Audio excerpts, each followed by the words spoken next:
ಶಿವಮೊಗ್ಗದಲ್ಲಿಂದು ಏರ್ಪಡಿಸಿದ್ದ ಭಾರತೀಯ ಮಜ್ದೂರ್ ಸಂಘದ ಕರ್ನಾಟಕ ಶಾಖೆಯ 70ನೇ ವರ್ಷಾಚರಣೆಯ ಸಮಾರೋಪ ಹಾಗೂ ರಾಷ್ಟ್ರೀಯ ಕಾರ್ಮಿಕ ದಿನದ ಅಂಗವಾಗಿ ಆಯೋಜಿಸಲಾಗಿದ್ದ ಕುಟುಂಬ ಸಂಗಮ ಸಮಾರಂಭವನ್ನು ಕೇಂದ್ರ ಕಾರ್ಮಿಕ ಮತ್ತು ಉದ್ಯೋಗ ಖಾತೆ ರಾಜ್ಯ ಸಚಿವೆ ಶೋಭಾ ಕರಂದ್ಲಾಜೆ ಉದ್ಘಾಟಿಸಿದರು.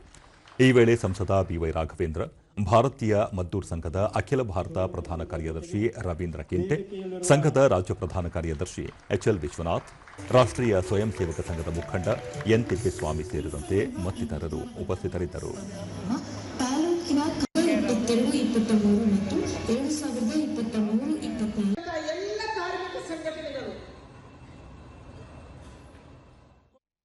ಬಳಿಕ ಶೋಭಾ ಕರಂದ್ಲಾಜೆ, ವಿಕಸಿತ ಭಾರತದ ಪರಿಕಲ್ಪನೆಯೊಂದಿಗೆ ದೇಶವನ್ನು ಮುನ್ನಡೆಸಬೇಕಾದ ಜವಾಬ್ದಾರಿ ಪ್ರತಿಯೊಬ್ಬರ ಮೇಲಿದೆ.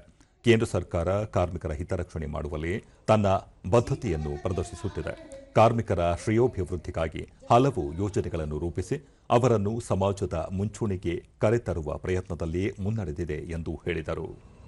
ಚೈನಾ ಮತ್ತು ಜಪಾನ್ನಲ್ಲಿ ಕಾರ್ಮಿಕ ಸಂಘಟನೆಗಳು ರಾಷ್ಟ್ರೀಯ ಚಿಂತನೆಯನ್ನು ರೂಢಿಸಿಕೊಳ್ಳುವ ಮೂಲಕ ಆಯಾ ದೇಶಗಳ ಅಭಿವೃದ್ಧಿಯಲ್ಲಿ ತಮ್ಮದೇ ಕೊಡುಗೆ ನೀಡುತ್ತಿವೆ. ಅದೇ ರೀತಿ ಭಾರತೀಯ ಮಜ್ದೂರ್ ಸಂಘವು ರಚನಾತ್ಮಕ ಕಾರ್ಯಕ್ರಮಗಳನ್ನು ಹಮ್ಮಿಕೊಂಡು ಕಾರ್ಮಿಕರಿಗೆ ಕೇಂದ್ರ ಸರ್ಕಾರದಿಂದ ದೊರೆಯುವ ಸೌಲಭ್ಯಗಳನ್ನು ಸಕಾಲಕ್ಕೆ ತಲುಪಿಸಬೇಕು ಎಂದು ಕರೆ ನೀಡಿದರು. ನಾವು ಯಾವ ಸಂಘಟನೆಯ ಜವಾಬ್ದಾರಿಯನ್ನು ಹೊತ್ತಿದ್ದೀವಿ, ಆ ಸಂಘಟನೆಯನ್ನ ಕೂಡ 100ನೇ ವರ್ಷದ ಈ ಸಂದರ್ಭದಲ್ಲಿ ತಳಮಟ್ಟಕ್ಕೆ ತಗೊಂಡೋಗಬೇಕು ಅನ್ನುವಂಥದ್ದು ನಮ್ಮ ಹಿರಿಯರ ಅಪೇಕ್ಷೆ. ಬಿವೈ ರಾಘವೇಂದ್ರ, ಕಾರ್ಮಿಕರ ಸರ್ವಾಂಗೀಣ ಬೆಳವಣಿಗೆಗೆ ಕೇಂದ್ರ ಸರ್ಕಾರ ಜಾರಿಗೆ ತಂದಿರುವ ಯೋಜನೆಗಳನ್ನು ಅರ್ಹ ಫಲಾನುಭವಿಗಳಿಗೆ ತಲುಪಿಸುವ ನಿಟ್ಟಿನಲ್ಲಿ ಭಾರತೀಯ ಮಜ್ದೂರ್ ಸಂಘ ಪ್ರಾಮಾಣಿಕವಾಗಿ ಕಾರ್ಯಕ್ರಮಗಳನ್ನು ಹಮ್ಮಿಕೊಳ್ಳಬೇಕು ಎಂದು ಹೇಳಿದರು. ತಪ್ಪು ದಾರಿ ಮುಖಾಂತರ, ಭ್ರಷ್ಟಾಚಾರ ಮುಖಾಂತರ ನಿಮ್ಮನ್ನು ಕಿತ್ತಿರುವಂತಹ ಅನೇಕ ಸಂಘ ಸಂಸ್ಥೆಗಳು ಇದೆ.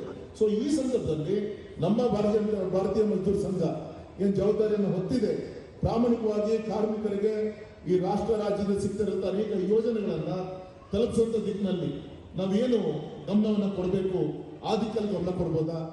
ಸಂಘದ ಎಚ್ಎಲ್ ವಿಶ್ವನಾಥ್, ಭಾರತೀಯ ಮಜ್ದೂರ್ ಸಂಘಕ್ಕೆ 70 ವರ್ಷಗಳ ಇತಿಹಾಸವಿದ್ದು ಕಾರ್ಮಿಕರಿಗಾಗಿ ಹೋರಾಟ ಮಾಡುತ್ತಿರುವ ಅತಿದೊಡ್ಡ ಸಂಘಟನೆಯಾಗಿದೆ. ಕುಟುಂಬ ಸಂಗಮ ಕಾರ್ಯಕ್ರಮದಲ್ಲಿ ರಾಜ್ಯದ 150 ವಿವಿಧ ಕಾರ್ಮಿಕ ಸಂಘಟನೆಗಳ 4000ಕ್ಕೂ ಹೆಚ್ಚು ಕಾರ್ಮಿಕರು ಪಾಲ್ಗೊಂಡಿದ್ದಾರೆ ಎಂದರು. ಕಾರ್ಯಕ್ರಮಗಳನ್ನು ಮಾಡಿ 70 ವರ್ಷ ಆಚರಣೆ ಮಾಡ್ತಾ ಇದ್ದೀವಿ.